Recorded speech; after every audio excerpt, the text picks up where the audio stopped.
Hello, my name is Katie Carlson, and I will be reviewing a case about a UK grocery company opening a chain of grocery stores, but shortly after closing down due to a failed strategic communication plan.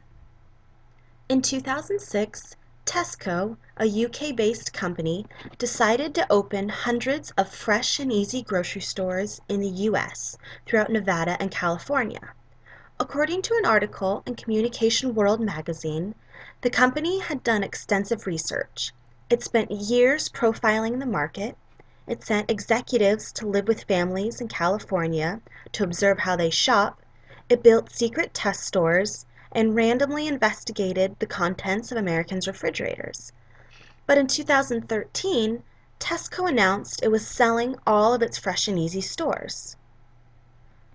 With all the research Tesco did, it leaves one wondering what went wrong. By applying what we have learned in recent weeks about strategic communication and incorporating ideas from sociologist Erving Goffman, I will examine how and why Tesco failed to stay afloat. Tesco tried to frame itself as a store that was convenient, organic, with quality products at a good price, and one that was socially and environmentally responsible. However, Americans seem to think much differently. According to Nick Deruta's article in Communication World magazine, this is a huge area where Tesco went wrong. Tesco ignored their own research. They relied on what worked in the UK, which is a very different environment and market from the US. Tesco made its US stores entirely self-service, which American shoppers felt was off-putting. It sold food in small packages, while US shoppers like buying in bulk to save money. And its stores sold Tesco's unknown private brands in a market that was famously brand conscious. Basically, Tesco believed it knew better than its research, and the result was a marketing disaster. BusinessDictionary.com defines impression management as a process whereby someone tries to influence the observations and opinions of others about something. By ignoring their research, I think, in a way, Tesco was hoping to make an impression on the US market using the knowledge they brought from what worked in the UK. According to Merriam-Webster Dictionary, footing is the base or foundation on which something is established. Established position, status, especially position or rank in relation to others. And according to Goffman, footing is a concept which concerns participants' alignment or set or stance or posture or projected self. In taking these definitions into consideration in relation to Tesco, Tesco had a very firm footing in their industry. An article in a BBC.com magazine revealed that Tesco was the third largest retailer in the world, measured by profits, and second largest retail in the world, measured by revenue. Tesco clearly had the status or ranking in its industry to pull off a large move into the US, but I think the reliance on this footing is what got them into trouble by ignoring their research. Not trusting the research is a huge problem in the marketing world.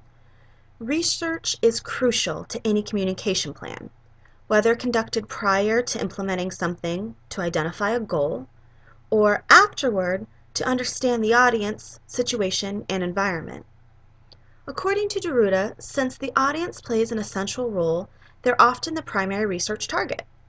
Through surveys, interviews, focus groups, etc., audiences come into clearer focus.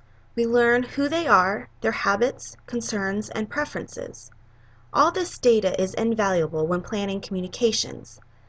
Yet planning can get clouded when the communicators believe they know better than their research. After identifying the strategic communication faux pas Tesco made, I want to discuss what they could have done differently to be a success here in the US, by contrasting another up-and-coming supermarket at the time. According to the article, A Tale of Two Supermarkets, in Time magazine, at the same time that Fresh and Easy announced its closing of stores, another supermarket, Fairway, that began as a produce stand, was going public and opening 300 new stores across the U.S.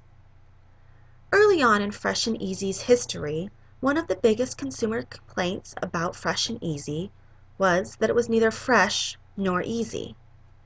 Vegetables tended to be wrapped in bundles and cellophane to address the food safety issues Tesco executives thought was a big concern among shoppers.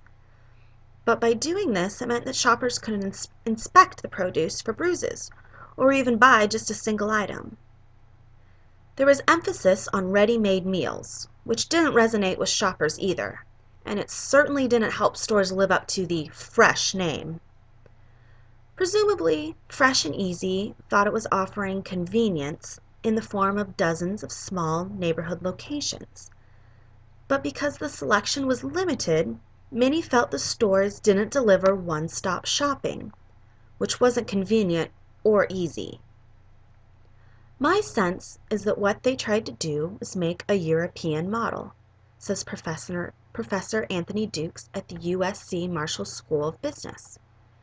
Europeans tend to make more frequent trips to the grocery stores, maybe every day or every other day, where Americans are used to going for bigger trips less frequently. So, what did Fairway do differently that solidified its success? It read its market. According to the Time magazine article, Fairway stores tended to be large.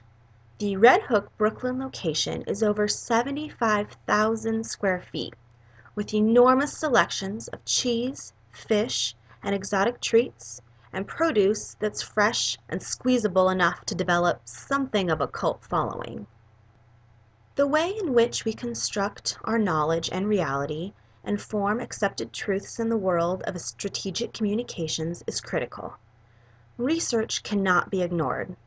What works in one market, such as the UK, might not necessarily work in another. Tesco did their research, but relied too heavily on what was working in their native market, which ultimately was their downfall.